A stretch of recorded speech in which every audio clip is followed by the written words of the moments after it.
Okay, so now we're talking about Act 2, Scene 2. This is the scene where Macbeth and Lady Macbeth actually kill King Duncan, okay?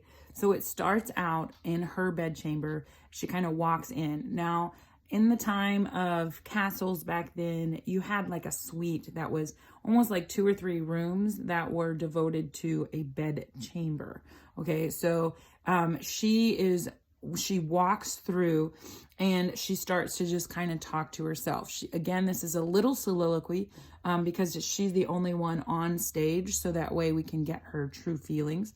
But she's just kind of talking because, you know, that's Lady Macbeth. She talks about the fact that she says, that which made them drunk made me bold. And so she's just talking about they got drunk and I got a spine. She says, what hath quenched them has given me fire.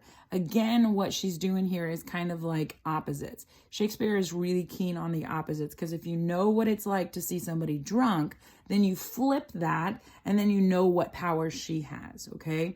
So it's kind of his way to interact with the audience.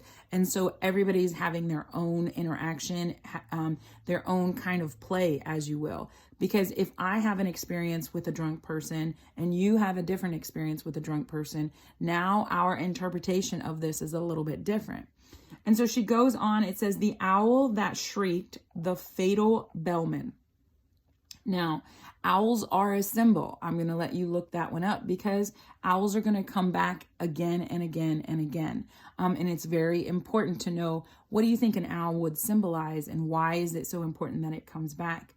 However, it is part of nature. And again, that nature represents that fate side, okay? So it says that the owl that shrieked, the fatal bellman. Fatal is that, you know, Duncan is dead. It says, which gives the sternest good night, he is about it. So then she goes on to talk about the doors, and she actually admits that she says, I have drugged their possets. Their posset is just their drink. So she has drugged their drinks. Not only did she get them as drunk as humanly possible, the guards of Duncan, she drugs them. So that way they'd be asleep all night. And then Macbeth comes in. And she's like, oh, who is this? You know, I'm hoping it's Macbeth. And she says, I'm afraid they have awaked, and 'tis not done. They attempted, and not the deed confounds us.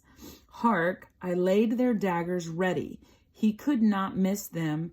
Had he not resembled my father as he slept, I'd had done it. This is important because remember, Lady Macbeth is the one who she's like saying, if I told you I was going to kill my kid, I'm going to kill my kid. But here she says she was going to go in to kill him. She drugged the guards. She took the guards' daggers, went into the night chamber because remember, the chambers have multiple rooms, went into where King Duncan was at. And when she went to kill him, he looked like her father. What does that say about Lady Macbeth? She's keen if he does the killing, and he better do it because that's what she wants. But when she says she was going to do it, she backed out of it. Think about it.